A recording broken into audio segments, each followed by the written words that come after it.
justifiés par la foi. Ils doivent croire à l'évangile. On ne peut pas demeurer sous l'abri du Très-Haut si nous ne sommes pas justifiés par la foi et si nous ne croyons pas à l'évangile. La Bible dit, la foi vient de ce qu'on attend. Ce qu'on attend, c'est la parole de Dieu. Donc, nous devons croire à la parole de Dieu. Nous devons les méditer jour et nuit. Et ça ne suffit pas seulement ça. Nous devons les mettre en pratique. Nous devons les mettre en pratique.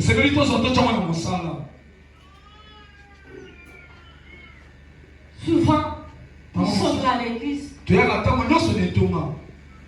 On écoute, on parle. Tout ce qu'on nous prêche, la parole, c'est comme si ça entrait et ça sortait. Nous ne le pratiquons pas. C'est comme si dès qu'on arrive et nous laissons tout derrière nous. Et qu'est-ce que nous voulons? Nous voulons les miracles. Nous voulons les miracles. C'est ça les chrétiens d'aujourd'hui. Les chrétiens aiment le miracle. Les chrétiens aiment seulement que moi je puisse avoir l'argent, que moi je sois béni matériellement. La Bible dit, tu ne vivras pas seulement de pain, mais de toutes paroles qui sortent de la bouche de Dieu. On s'est donné dans les matériels. On s'est donné. Maintenant, nous, on aime qu'on commence à nous vendre des illusions.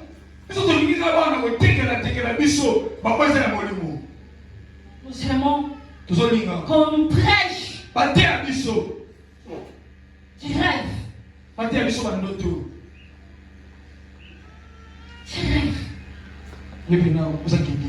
Qui parle, qu'on nous prêche de la vraie parole, de la vérité. La Bible dit qu'il connaîtra la vérité et la vérité t'affranchira. Quand tu seras dans la parole, tu ne périras pas. Parce que tu connaîtras le bien et le mal. Tu auras la connaissance. Mais comment toi tu fais connaître les choses et que tu es loin de la parole de Dieu?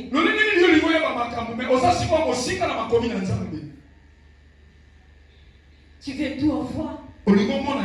Tu veux tout avoir entre tes mains. Mais tu n'aimes pas la vérité. La vérité c'est Christ. Le monde dans lequel nous vivons est un monde rempli de mensonges. Rempli de mensonges. Trop d'illusions. C'est ce que nous aimons.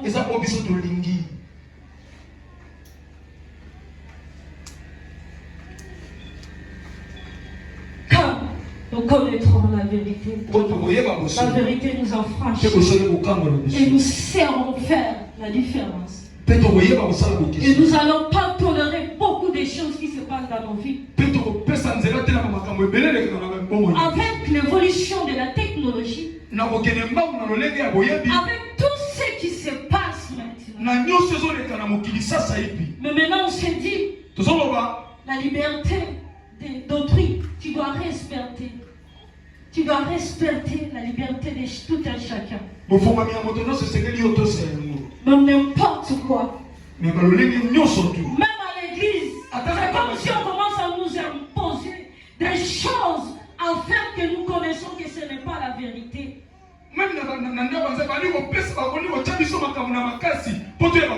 Mais pourquoi nous sommes en train de le pratiquer dans l'église? C'est parce que nous sommes loin de la parole de Dieu. Le jour où nous allons avoir la connaissance de la parole, il y a des choses que nous allons plus tolérer dans nos vies. Il y a des choses qu'on ne peut pas tolérer à l'église. Imaginons qu'un jour dans l'église, on puisse avoir un serviteur qui est homosexuel. Et c'est le monde d'aujourd'hui qui nous les impose.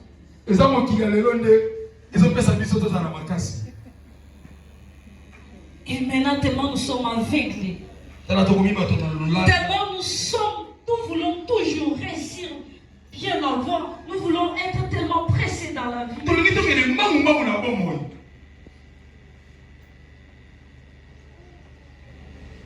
Et c'est pour ça qu'il y a trop de dégâts dans l'église d'aujourd'hui. Et même des serviteurs ont compris que les chrétiens d'aujourd'hui aiment les miracles. C'est pour cela qu'il y a plus de magiciens dans la rue. Il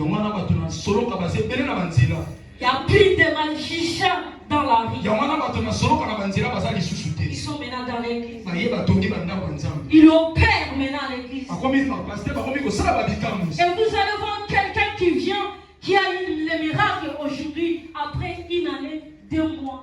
Et c'est encore pire.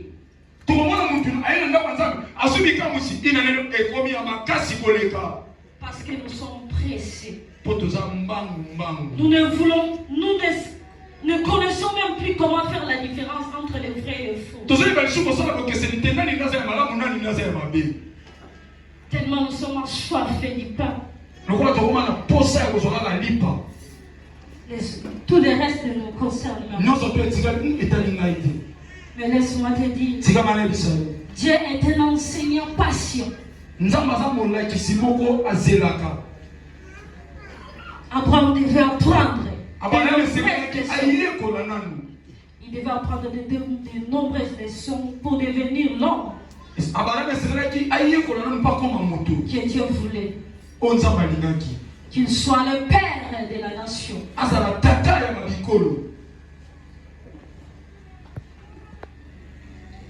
Malgré son échec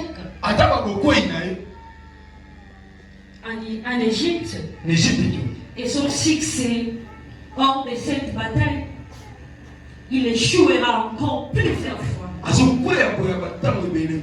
Mais Dieu l'amène patiemment à la maturité.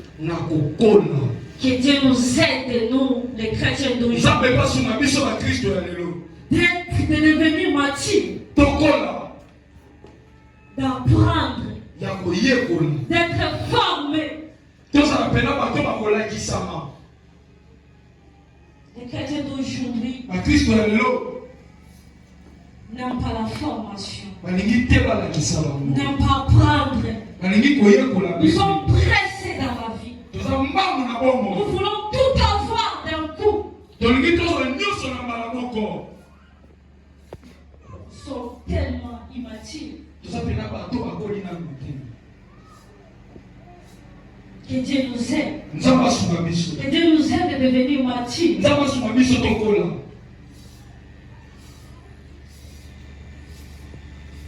Dieu est patient. Dieu est patient pour nous enseigner tout. Jusqu'à ce comme Abraham, que nous n'atteignions notre plein potentiel et la perfection.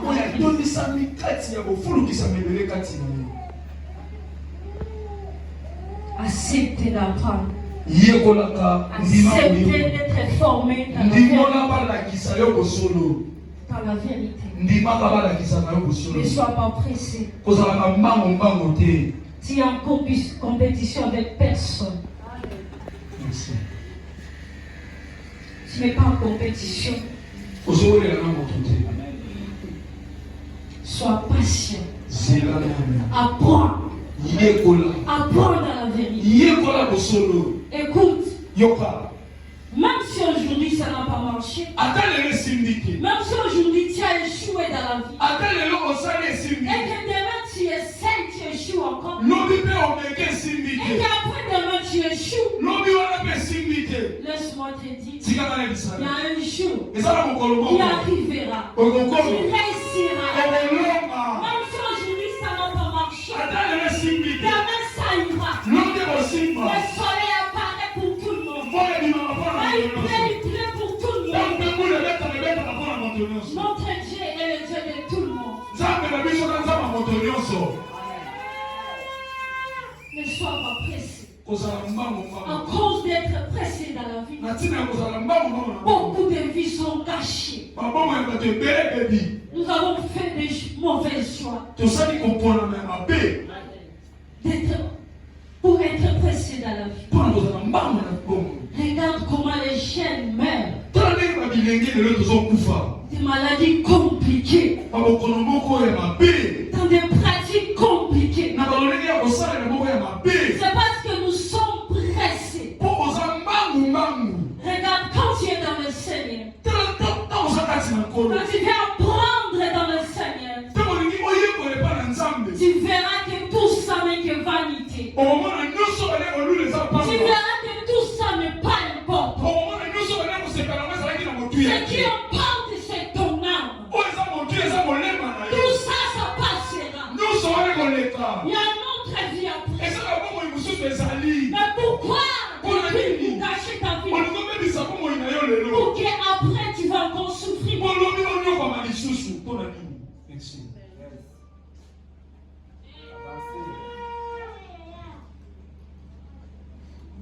Soyons patients.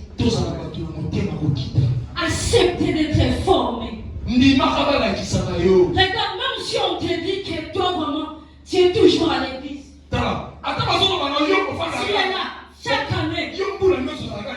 Mais rien ne change. Rien ne marche. Regarde Abraham qui est notre père dans le ciel. Il a échoué plusieurs fois pour atteindre les candelles. Et toi aussi, sois patient. Accepte la souffrance. Dans la souffrance, Dieu est avec nous. Dans la plaie, Dieu est avec nous. Accepte de souffrir. Accepte d'être formé. Regarde, ce n'est pas le présent seulement qui compte. L'avenir aussi compte. Demain aussi ça compte. Même si aujourd'hui ça compte, demain ça ira. Demain ça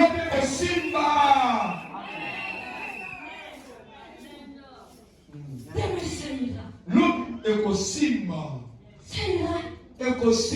Accepte d'être formé. Si tu es formé, tu verras que tout ce qui se passe, tu seras mis en part. Merci.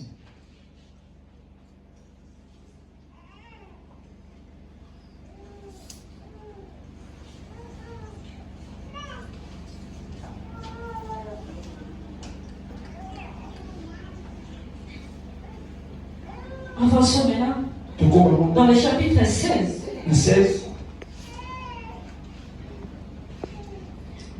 Le verset 1, je lis. Sarai, femme d'Abraham, lui avait point donné d'enfant. Elle avait une servante égyptienne nommée Agar.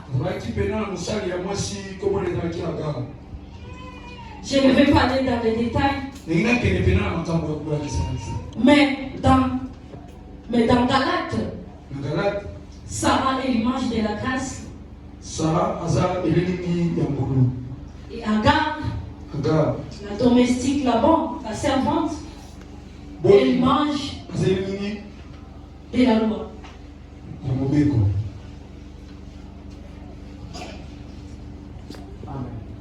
Ce n'est pas moi qui l'ai dit, hein, c'est Paul.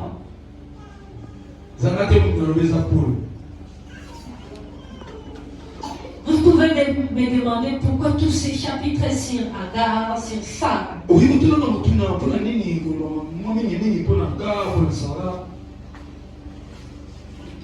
C'est parce que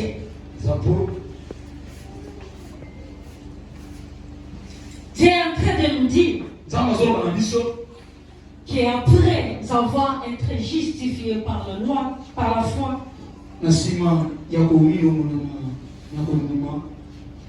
il faut savoir que la loi ne nous aidera pas à produire du fruit. Mais notre femme, la grâce, le pourra. Donc, vous avez intérêt de mettre votre loi sous la grâce. Et non la grâce sous la loi. La loi doit se soumettre à la grâce. Vous me suivez? Écoutez. La loi ne pouvait rien faire. Et Dieu dit à Abraham de mettre la loi dehors, de chasser, parce qu'elle veut circonder la famille.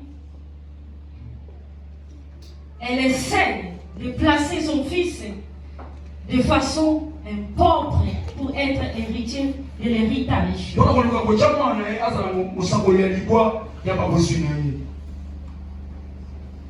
Nous avons bien trouvé les secrets. Si vous voulez demeurer sous l'emprise du Très-Haut, le chapitre suivant nous dit, vous devez être justifié par la foi. Vous devez être délivré de la loi. Qu'est-ce que cela signifie? Cela signifie que vous ne devez pas compter sur vos efforts personnels. Reposez-vous en Christ.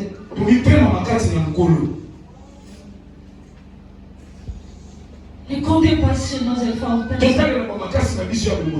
Nous avons fait pas d'efforts. Nous avons fait des choses par force. Et dans le cas, on est sous l'abri du Très-Haut. Lorsqu'on est justifié, quand on est délivré des lois, on se repose. On se repose en Christ. On n'a pas besoin de forcer les choses. Ne forçons pas les choses. Ne forçons pas les choses. Acceptez de mériter ce qui doit arriver dans votre vie.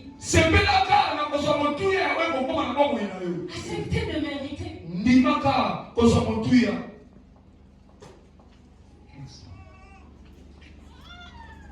Dans le chapitre 17, verset 1, lorsqu'Abraham vit âgé de 99 ans, l'Éternel apparut à Abraham et lui dit, je suis le Dieu Tout-Puissant.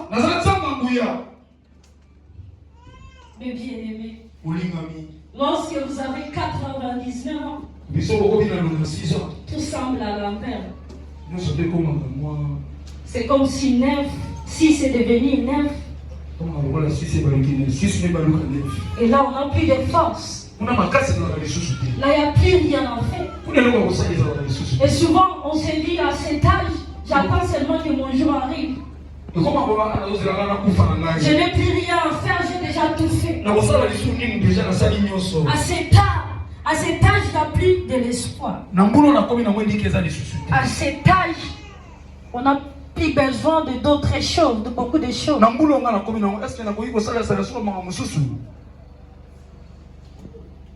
Mais pourquoi Dieu a attendu qu'Abraham puisse avoir 99 pour qu'il arrive et lui dise, moi je suis le Dieu Tout-Puissant.